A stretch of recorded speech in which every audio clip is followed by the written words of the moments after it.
فلا هادي له وأشهد أن لا إله إلا الله وحده لا شريك له وأشهد أن محمدا عبده ورسوله أما بعد فأعوذ بالله من الشيطان الرجيم بسم الله الرحمن الرحيم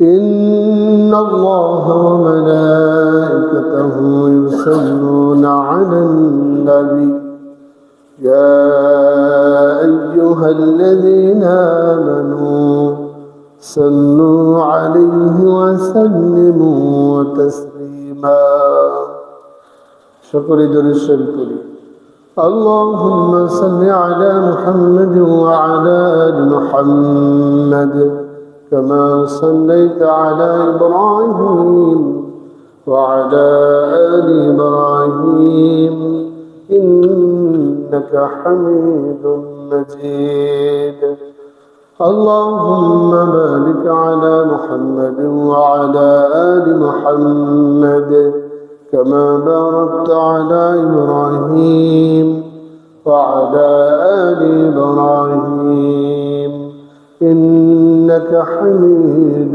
مجيد رب اشرح لي صدري ويسر لي أمري واحلل عقدة من لساني يفقهوا قولي رب زدني علما رب زدني علما رب زدني علما رب يسر ولا تعسر وتمم علينا بالخير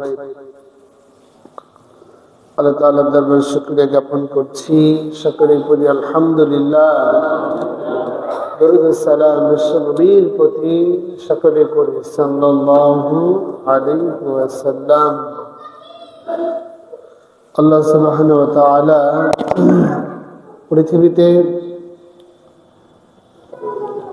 সবচাইতে যাদের মর্যাদা দিয়েছেন যাদের দাম আল্লাহর কাছে সবচেয়ে বেশি তারা হচ্ছেন আলেমগণ আমাদের সমাজে আমরা অনেকেই সন্তানাদি হলে ইচ্ছা পোষণ করি আমাদের সন্তানদেরকে হাফেজ বানাবো আমরাও যখন মাঠে ময়দানে ওয়াজ শুনি সভা সমাবেশে মসজিদের মেম্বারে হাফেজের গুরুত্ব বেশি বোঝানো হয় কিন্তু আলেম হওয়ার যে মর্যাদা এটা খুবই কম বর্ণনা করা হয় আজকে আমরা আলেমের কি গুরুত্ব আমরা আপনাদের সন্তানদেরকে ইচ্ছা পোষণ করবো তাদেরকে আমরা যোগ্য আলেম মানাবো হাফেজ হওয়ার পাশাপাশি যোগ্য আলেম মানাবো কেন বানাবো আজকে আমরা সেই সম্পর্কে কোরআন এবং হাদিস থেকে জানার চেষ্টা করবো ইনশাআল্লাহ আল্লাহ রাব্বুল আলামিন কোরআনুল কারীমে সূরা ফাতিরের 28 নম্বর আয়াতে বলছেন যে ইন্নামা ইয়াখশাল্লাহু মিন ইবাদিহিল উলামা ইন্নাল্লাহা আজিজুন গফুর আল্লাহ তাআলা বলছেন প্রকৃতপক্ষে মূলত আসলে পৃথিবীতে আমার যত আবেদ আছে যত বান্দা আছে তার মধ্যে থেকে আমাকে সবচাইতে বেশি ভয় করে হচ্ছে আলেমগণ নিশ্চয় আল্লাহ তাআলা আজিজুন গফুর মহাপরাক্রমশালী এবং ক্ষমাশীল আল্লাহ রাব্বুল আলামিন এখানে একজন আলেমের যে কি মর্যাদা কি দাম এটা উল্লেখ করেছে পৃথিবীতে অসংখ্য আল্লাহ তাআলার বান্দা আছে এই বান্দাদের মধ্য থেকে তারাই শুধু আল্লাহকে বেশি ভয় করে যারা এদের মধ্যে যারা কি জ্ঞানী আলেম আলেম শব্দের অর্থ হচ্ছে জ্ঞানী আলেম শব্দ অর্থ কি জ্ঞানী তারাই শুধু একমাত্র আল্লাহকে বেশি ভয় করে আলেমের মধ্যে এবং আবেদের মধ্যে পার্থক্য রয়েছে আবেদ এবং আলেমের মধ্যে পার্থক্য কি আবেদ হচ্ছে সেই ব্যক্তি যে ব্যক্তি আল্লাহ তাআলার ইবাদত প্রচন্ড করে পর্যাপ্ত আল্লাহর ইবাদত করে সালাত যাকাত হজ দান সদকা নফল ইবাদত তাসবিহ তাহলিল এগুলো প্রচন্ড করে কিন্তু জ্ঞান নেই কথা বুঝতে পারছেন কিন্তু ইবাদত করে অনেক এই ব্যক্তি হচ্ছে আবেদ এই ব্যক্তি কি?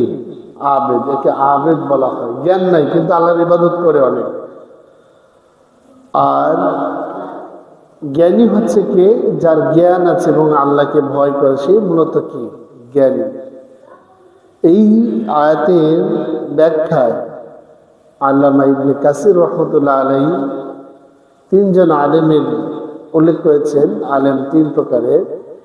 তার মধ্যে একটি হচ্ছে যে ব্যক্তি ফারাইজের জ্ঞান আছে, কোরআন হাদিসের গভীর জ্ঞান আছে এবং আল্লাহকে ভয় করে। দুই নাম্বার, যে ব্যক্তির ফারাইজের জ্ঞান নাই কিন্তু ইলম আছে, আল্লাহকে আবার ভয় করে।